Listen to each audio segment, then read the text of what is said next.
Video 7.4, Sherlock Holmes does musicology. How does one find and validate a schema? Well, it helps to have a consistent methodology. One should familiarize oneself with the repertory, assemble a corpus of similar utterances, travel to archives and old libraries, consult with expert colleagues, compare the variations, study the old treatises, and develop a representational system. This was the methodology of Sherlock Holmes. First, familiarize oneself with the repertory, in this case, a repertory of music boxes. I picked this up yesterday at an auction room in Knightsbridge.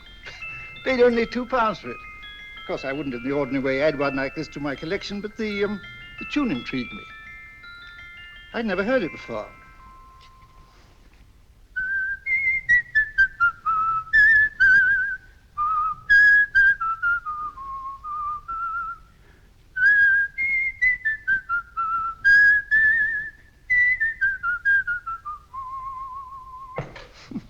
You have a remarkable ear for music, Holmes. Rather an unusual melody. One music box is not enough. If you're going to compare, you need several of them.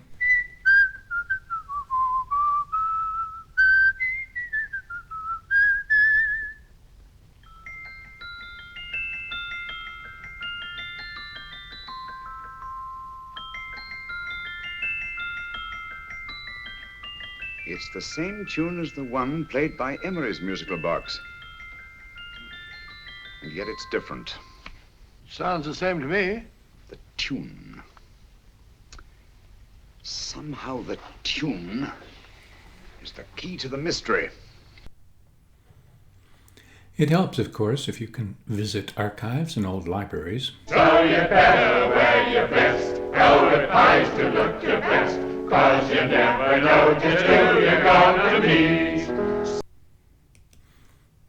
And consult with expert colleagues.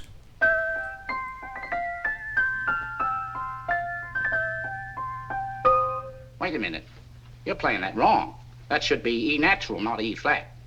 You know the song? Oh, yes. It's an old Australian song called The Swag Man. But you're playing it all wrong. That's what I hoped you'd say. Now listen again, Joe.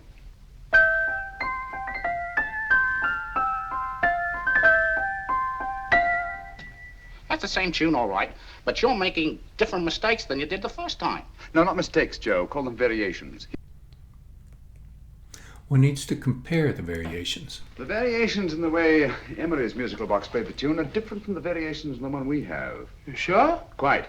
You see, I took the trouble to memorize the tune as played by Emery's box that night we were with him in his flat. Holmes, you amaze me. Elementary, my dear fellow. One of the first principles in solving crime is never to disregard anything, no matter how trivial. But why were 3 boxes? Why not 1? Because the message was obviously too long to be conveyed by any one variation. Then there's the 3rd box, the one that woman took from the Kilgores. That contains yet another set of variations. Yes, well, it's all beyond me. Well, all we have to do now is to find the secret of the variations. Not a very easy problem to solve, my dear fellow. Studying old treatises can be helpful, but as you'll see, even the movies had a hard time making it seem interesting.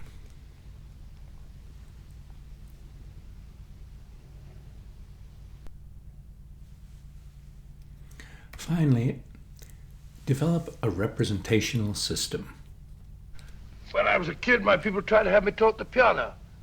I've always felt sorry for that old teacher of mine. The poor old girl finally reached the point of numbering the keys for me. 1, 2, 3, 4. Even then, I never progressed beyond... Numbering the keys, Watson.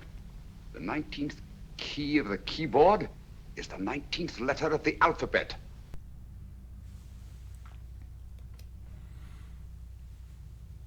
For demonstration purposes, let's try and explore a combination of 2 cadences known as the Deceptive Cadence.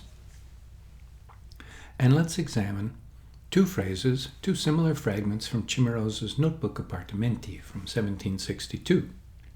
They're performed by a synthesized choir.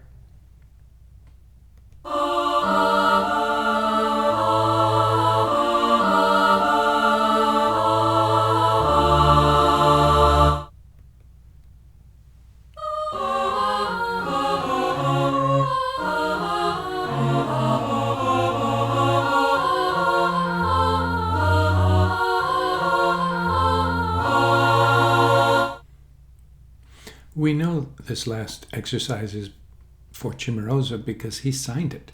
It says Cimarosa and then an abbreviation that means padrone or property of, the property of Cimarosa. He was about 12 or 13 when he did this. Now, Watson's idea of numbering the tones is very helpful. The numbers reveal similar sequences. Let's listen to the first one.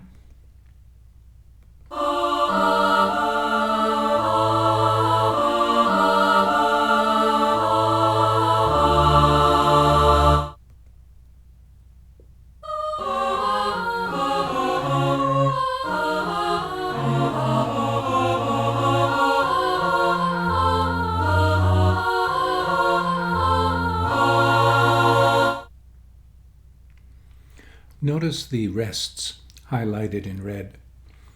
They are further cues or clues that help us determine what things go together. As Holmes said, the secret is in the variations. The variations help us tell what is constant and therefore necessary or stable, and what is variable, and the variable parts may contain meaning.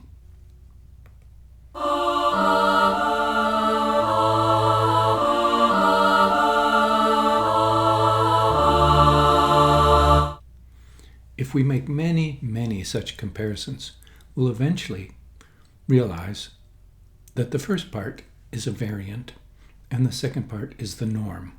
In the syntax of 18th and 19th century music, the variant leads to the norm, although each of them can be immediately repeated before moving forward. If we go to old treatises to try and see how people thought about things in the past, we'll see that the norm was called a cadenza, in Italian, a close, and that the variant was called an inganno, a deceit. The variant meant a deception intended to delay the ensuing close. Ordinary listeners understood this in the past. The philosopher Francis Bacon, writing in 1605, said, "Is not the trope of music to avoid or slide from the close or cadence common with the trope of rhetoric of deceiving expectation?" Mozart already understood this at 5 years old. Here is one of his very first pieces, notated by his father, and you'll see the variant and then the norm, the deceptive cadence and the complete cadence.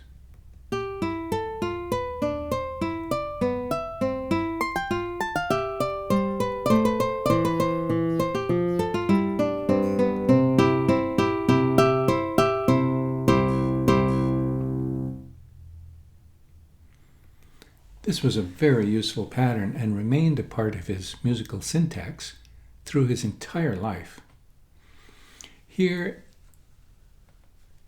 is that scheme from the string quartet dedicated to Joseph Haydn.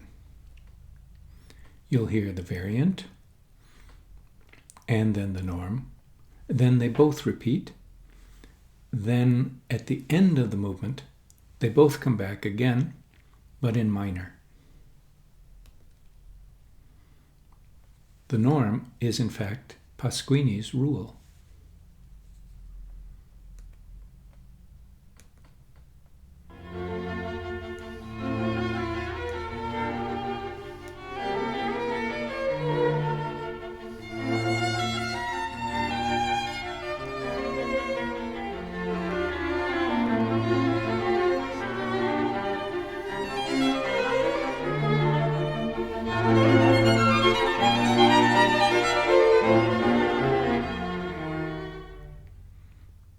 Now at the end,